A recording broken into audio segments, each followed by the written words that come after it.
السلام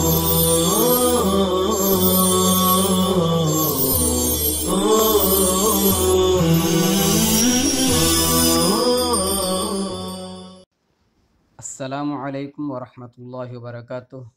میرے عزیز طلبہ،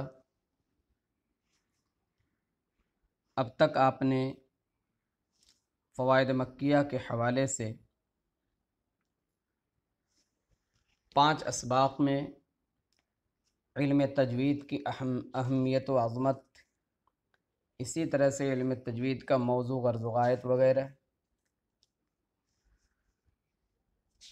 اور خوش آوازی سے پڑھنے کا حکم، پھر علم تجوید کا ثبوت ادلہ اربعہ یعنی قرآن و حدیث، اجماع اور قیاس سے، نیز فقہ اور اقوال علماء سے آپ نے سنا۔ پھر اخیر میں مصنف رحمۃ اللہ علیہ کے مختصر حالات آپ کے سامنے بیان کیے گئے۔ اب اصل کتاب شروع کرنا ہے، لہذا پہلے کتاب شروع کرنے کی دعا پڑھ لیتے ہیں۔ رب یسر ولا تعسر وتمم بالخیر وبک نستعین یا فتاح، رب زدنی علما رب زدنی علما رب زدنی علما۔ جیسا کہ آپ کو معلوم ہے، اس کتاب کا نام ہے فوائد مکیہ، تو ہمیں معلوم ہونا چاہیے کہ اس کو فوائد مکیہ کے نام سے کیوں موسوم کیا گیا، اس کا نام فوائد مکیہ کیوں رکھا گیا۔ بہت آسان اس کی وجہ ہے، کیونکہ حضرت مصنف رحمۃ اللہ علیہ مکۃ المکرمہ میں قیام پذیر تھے، اور وہاں کے ایک مشہور مدرسہ سولتیہ میں اپنے بھائی کے پاس، ان کے بڑے بھائی شیخ العرب والعجم استاذ القراء والمجودین حضرت قاری المقری محمد عبداللہ صاحب مکی رحمۃ اللہ علیہ ہیں، ان سے انہوں نے وہاں مدرسہ سولتیہ کے اندر مکۃ المکرمہ کی زندگی میں یہ علوم حاصل کیے تھے، علم تجوید و قرات کے، اور پھر اس کے بعد انہی علوم کو آپ صلی اللہ علیہ وسلم کی بشارت پر ہندوستان تشریف لا کر کے پھیلانا شروع کیا، اور اس کو پڑھاتے ہوئے انہوں نے یہ کتاب لکھی۔ تو گویا کہ یہ تمام کا تمام مکۃ المکرمہ کا فیض ہوا، اس وجہ سے انہوں نے اس کا نام فوائد مکیہ رکھا ہے۔ اس فوائد مکیہ کے اندر مصنف رحمۃ اللہ علیہ نے ایک مقدمہ، 3 باب اور ایک خاتمہ ذکر کیا ہے، جس کا اجمالی تذکرہ یہ ہے کہ مقدمۃ الکتاب کے اندر مصنف نے تجوید کا حکم، تعریف، موضوع اور غایت ذکر کی ہے۔ باب اول کے اندر مصنف نے 5 فصلیں ذکر کی ہیں۔ پہلی فصل کے اندر استعاذہ اور بسملہ کو بیان کیا ہے اور اس کے احکام وغیرہ کو۔ دوسری فصل میں مخارج کے بیان کا ذکر ہے۔ تیسری فصل میں صفات حروف کا بیان ہے۔ چوتھی فصل میں ہر حرف کی صفات لازمہ کو 4 ٹکی شکل میں واضح کیا گیا ہے۔ 5ویں فصل میں صفات ممیزہ کو بیان کیا گیا ہے، جو کہ بہت ہی اہم بحث ہوتی ہے۔ دوسرے باب میں مصنف نے 8 فصلیں ذکر کی ہیں۔ ان 8 فصلوں میں سے اجمالاً آپ یہ سمجھیے کہ پہلی فصل میں تفخیم و ترقیق کے قاعدے ہیں، دوسری فصل میں نون ساکن اور تنوین کا بیان ہے، تیسری فصل میں میم ساکن کا بیان ہے، چوتھی فصل میں حرف غنہ کے بارے میں بیان کیا گیا ہے، اور 5ویں فصل میں ہائے ضمیر کا بیان ہے، چھٹی فصل میں ادغام کا بیان کیا گیا ہے، اور 7ویں فصل میں حمزہ کا بیان ہے۔ پھر 8ویں فصل میں حرکات کی ادا کا بیان ہے۔ پھر تیسرے باب کے اندر مصنف نے 4 فصلیں ذکر کی ہیں۔ پہلی فصل میں اجتماع ساکنین کا بیان کیا گیا ہے، یعنی جب 2 ساکن اکٹھا ہو جائیں اس کا کیا حکم ہے، اس کی قسمیں کتنی ہیں، اس کی صورتیں کیا ہیں، اس کو بیان کیا۔ دوسری فصل کے اندر مد کا بیان ہے، اور تیسری فصل میں مقدار اور اوجہ مد، یعنی مد کتنا کرنا چاہیے، اور یہاں پر جو ہے طول ہوگا کہ توسط ہوگا کہ قصر کیا جائے گا، اس کو بیان کیا ہے۔ چوتھی فصل میں وقف اور وصل کے احکام کو بیان کیا ہے۔ پھر اس کے بعد خاتمے کے اندر 2 فصلیں مصنف نے کی ہیں۔ پہلی فصل میں ان علوم کا ذکر ہے جو ایک قاری اور مقری کے واسطے ضروری ہوتا ہے۔ دوسری فصل میں قرآن کریم کو الحان اور انغام یا الحان اور انغام دونوں طرح سے اس کو پڑھتے ہیں کے ساتھ پڑھنے کا کیا حکم ہے، اس کا بیان ہے۔ الغرض مصنف رحمۃ اللہ علیہ نے 19 فصول کے اندر 19 فصلوں کے اندر تجوید کے تمام ضروری قواعد کو بیان کیا ہے۔ بہرحال اب ہم اصل کتاب شروع کرنے جا رہے ہیں۔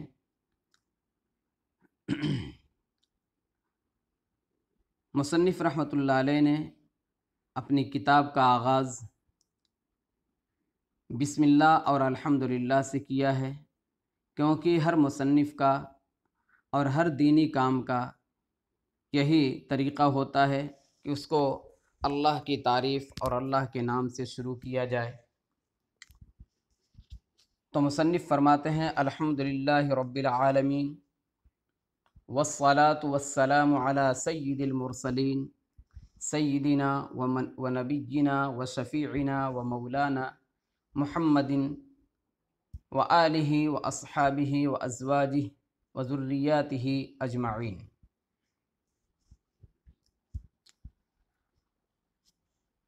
عنوان میں مقدمۃ الکتاب کا عنوان ہے۔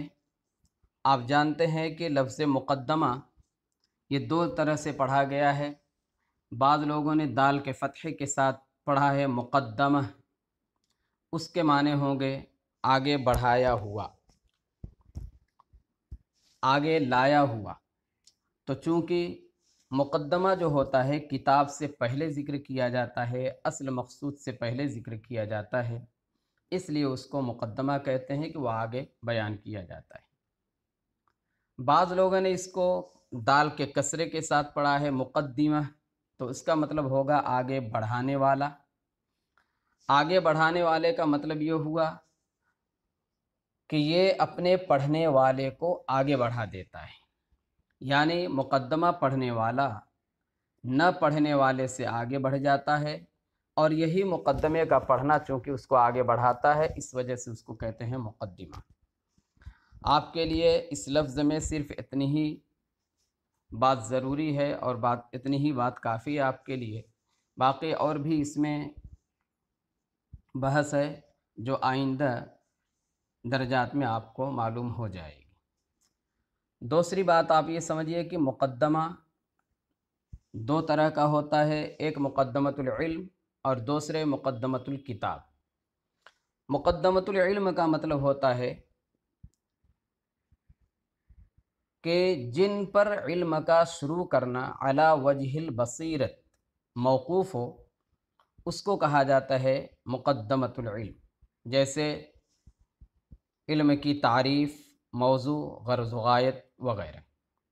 اور ایک ہوتا ہے مقدمۃ الکتاب۔ مقدمۃ الکتاب اس مجموعہ کلام کو کہا جاتا ہے جو مقصود سے پہلے لایا جاتا ہے۔ یہاں پر مصنف رحمۃ اللہ علیہ نے مقدمۃ الکتاب سے مقدمۃ العلم مراد لیا ہے، کیونکہ یہاں پر اس مقدمے میں تجوید کی تعریف، موضوع اور غرض، اسی طرح سے اس کا حکم بیان کیا ہے۔ تو یہاں پر مقدمے سے مراد مقدمۃ العلم ہے، نہ کہ حقیقتاً مقدمۃ الکتاب۔ پھر مصنف نے بسم اللہ کر کے اپنی کتاب کا آغاز کیا۔ اور پھر اس کے بعد الحمدللہ تحریر فرمایا ہے، اس کی وجہ صرف یہی ہے کہ قرآن کریم اور حدیث پاک پر عمل کرتے ہوئے بسم اللہ الرحمن الرحیم اور الحمدللہ رب العالمین، یعنی بسم اللہ اور الحمدللہ سے کتاب کے آغاز کرنے کی وجہ یہی ہے تاکہ قرآن کریم اور حدیث پاک کی اتباع ہو سکے۔ اس کو آپ بہت ہی مختصر انداز میں کہہ سکتے ہیں کہ مصنف رحمۃ اللہ علیہ نے اپنی کتاب کا آغاز بسم اللہ اور الحمدللہ سے اس لیے کیا ہے اتباعا بخیر الکلام، یعنی خیر الکلام یعنی قرآن کریم کی اتباع کرتے ہوئے، و اقتداء بقول سید الانام صلی اللہ علیہ وسلم، اور آپ صلی اللہ علیہ وسلم کے قول یعنی حدیث پاک کی اقتداء کرتے ہوئے۔ چنانچہ آپ قرآن میں دیکھتے ہیں کہ پہلے بسم اللہ ہے، اس کے بعد الحمدللہ ہے۔ ایسے ہی نبی پاک صلی اللہ علیہ وسلم کا فرمان ہے کل امر ذی بال لم یبدأ فیہ ببسم اللہ الرحمن الرحیم فہو اقطع۔ یہ روایت بہت سی طریقے سے وارد ہے اور بہت سے الفاظ کے ذریعے جو ہے یہ روایت بیان کی جاتی ہے۔ ایک روایت یہ آپ کافی سمجھیے تو کل امر ذی بال لم یبدأ فیہ ببسم اللہ الرحمن الرحیم فہو اقطع، کہ جو بھی اہم کام بسم اللہ الرحمن الرحیم سے شروع نہ کیا جائے وہ ادھورا رہتا ہے۔ اس لیے مصنف رحمۃ اللہ علیہ نے اس حدیث پر عمل کرتے ہوئے ایسا کیا ہے۔ اب ذرا اس خطبے کے الفاظ کی ہم تشریح کر لیتے ہیں۔ سب سے پہلے مصنف نے بسم اللہ کے بعد کہا الحمدللہ، الحمدللہ رب العالمین۔ تو حمد کسے کہتے ہیں؟ حمد کہتے ہیں کسی کی اختیاری خوبی پر زبان سے تعریف کرنا۔ حمد کی بھی تعریف کئی طرح سے لوگوں نے کی ہے، آپ آسان لفظ میں یہی سمجھیے کہ کسی کی اختیاری خوبی پر زبان سے تعریف کرنا وہ حمد کہلاتا ہے۔ اور یہاں حمد میں الف لام، الحمد میں الف لام جو ہے استغراق کا ہے، یعنی جتنی بھی حمد کی قسمیں ہیں یہ سب کی سب اللہ تعالیٰ کے لیے ہیں۔ للہ، اللہ اس ذات واجب الوجود کو کہا جاتا ہے جس کے اندر تمام صفات کمالیہ اور جمالیہ موجود ہوں۔ العالمین، یہ عالم کی جمع ہے۔ عالم سے مراد اللہ تعالیٰ کے علاوہ تمام چیز، تمام ہی مخلوقات عالم میں شامل ہو جائیں گے، تو وہ رب العالمین ہے۔ رب جانتے ہیں آپ، رب کہتے ہیں اس ذات گرامی کو، اس ذات کو جو کسی چیز کو آہستہ آہستہ درجہ بدرجہ ترقی دے، اسے کہا جاتا ہے رب۔ تو اللہ جو ہے رب العالمین ہے، یعنی تمام جہان کا پالنہار ہے۔ والصلاۃ والسلام، یہاں پر جو ہے نبی پاک صلی اللہ علیہ وسلم پر درود و سلام لکھنا یا درود و سلام پڑھنا یہ بھی ضروری ہے، کیونکہ وہ ہمارے لیے محسن ہیں اور اللہ تعالیٰ سے تعلق قائم کرانے کا ذریعہ ہیں۔ اس وجہ سے نبی پاک صلی اللہ علیہ وسلم کا حق بنتا ہے کہ ہم ان پر درود و سلام پیش فرمائیں۔ تو صلاۃ و سلام دونوں جو ہے یہ مصنف رحمۃ اللہ علیہ نے پیش کیا نبی پاک صلی اللہ علیہ وسلم پر، کیونکہ قرآن میں اس کا حکم ہے۔ اللہ تعالیٰ کا ارشاد ہے ان اللہ و ملائکتہ یصلون علی النبی یا ایھا الذین آمنوا صلوا علیہ وسلموا تسلیما، کہ اے ایمان والو نبی پاک صلی اللہ علیہ وسلم پر صلاۃ و سلام بھیجو۔ اس میں بھی بہت سی تفصیل ہے جو آگے آپ کو معلوم ہو جائے گی۔ والصلاۃ والسلام علی سید المرسلین، سید کے معنی آتے ہیں سردار کے، اور نبی پاک صلی اللہ علیہ وسلم تمام رسولوں کے سردار ہیں، تو حضرت نبی پاک صلی اللہ علیہ وسلم اس سے مراد ہیں۔ پھر اس کے بعد سیدنا و نبینا، نبی کس کو کہتے ہیں؟ نبی اس ذات کو کہا جاتا ہے جو اللہ تعالیٰ کے پیغام کو بندوں تک پہنچاتا ہے۔ اسی طرح سے رسول بھی ہے۔ نبی اور رسول میں تھوڑا سا فرق ہے۔ ایک اعتبار سے دیکھا جائے تو نبی جو ہے عام ہوتا ہے اور رسول خاص ہوتا ہے۔ وہ اس طرح سے کہ نبی وہ انسان کہلاتا ہے جو تبلیغ احکام کے لیے حق تعالیٰ کی طرف سے مخلوق کی طرف بھیجا جاتا ہے۔ یہ عام ہے کہ اس کے ساتھ کوئی کتاب یا شریعت جدیدہ ہو یا نہ ہو، بخلاف رسول کے کہ رسول اس کو کہا جاتا ہے جس کے ساتھ کوئی نئی کتاب اور نئی شریعت اور نئی کتاب یا صحیفہ اس کو دیا گیا ہو، اس کو کہتے ہیں رسول۔ شفیعنا، ہمارے شفیع یعنی نبی پاک صلی اللہ علیہ وسلم کو ہمارے شفیع ہیں، ہماری شفاعت کرنے والے ہیں، اس وجہ سے اس صفت کو یہاں پر ذکر کیا گیا۔ چنانچہ حضرت ابو ہریرہ رضی اللہ تعالیٰ عنہ بیان کرتے ہیں کہ میں نے قیامت کے دن کے بارے میں پوچھا آپ صلی اللہ علیہ وسلم کی کہ قیامت کے دن آپ کی شفاعت کا سب سے زیادہ حقدار اور مستحق کون ہوگا؟ تو آپ صلی اللہ علیہ وسلم نے فرمایا کہ ابو ہریرہ، میں جانتا تھا کہ تم سے پہلے کوئی یہ بات مجھ سے نہیں پوچھے گا، کیونکہ میں دیکھتا ہوں کہ تمہیں حدیث سننے کی کیسی حرص ہے۔ پھر اس کے بعد کہا کہ سب سے زیادہ میری شفاعت کا نصیب ہونا اسی شخص کے لیے ہوگا جس نے اپنے دل سے یا اپنے جی کے خلوص کے ساتھ لا الہ الا اللہ کہا ہوگا۔ بہرحال اس لیے یہ صفت یہاں پر ذکر کی گئی۔ پھر اس کے بعد ہے مولانا، مولانا یعنی آقا اور سردار۔ اس کے بعد ہے محمد، یہ جو ہے سیدنا و نبینا و شفیعنا و مولانا سے بدل بنتا ہے محمد ترکیبی اعتبار سے۔ جب محمد سے مراد آپ صلی اللہ علیہ وسلم کی ذات گرامی ہو تو اس کا مطلب ہوتا ہے کہ وہ شخصیت اور وہ ذات جس کے اندر تمام صفات محمودہ جمع ہوں۔ و آلہ، آل اصل میں اہل ہے یا اولن ہے، اور مراد اس سے اہل بیت یا قیامت تک آنے والے مؤمنین اور متبعین، یا اس سے مراد جو ہے بنو ہاشم اور بنو عبد المطلب ہے۔ وہ اصحابہ، اصحاب یہ صاحب کی جمع ہے۔ صاحب سے مراد صاحب کا معنی ہوتا ہے ساتھی، دوست، ایک ساتھ زندگی گزارنے والا۔ مراد یہاں پر صحابہ کرام ہے۔ وہ ازواجہ، ازواج سے مراد امہات المؤمنین حضرت نبی پاک صلی اللہ علیہ وسلم کی ازواج مطہرات، جو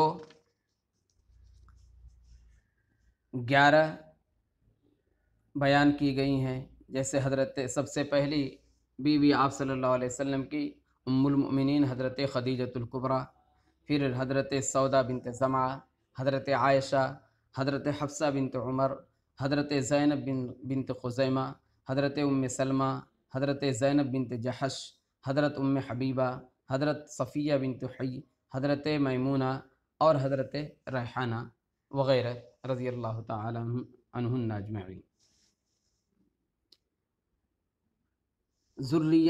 ذریت سے مراد جو ہے آپ صلی اللہ علیہ وسلم کی اولاد ہیں، جن میں آپ کے صاحبزادگان حضرت قاسم، حضرت طیب و طاہر اور حضرت ابراہیم ہیں۔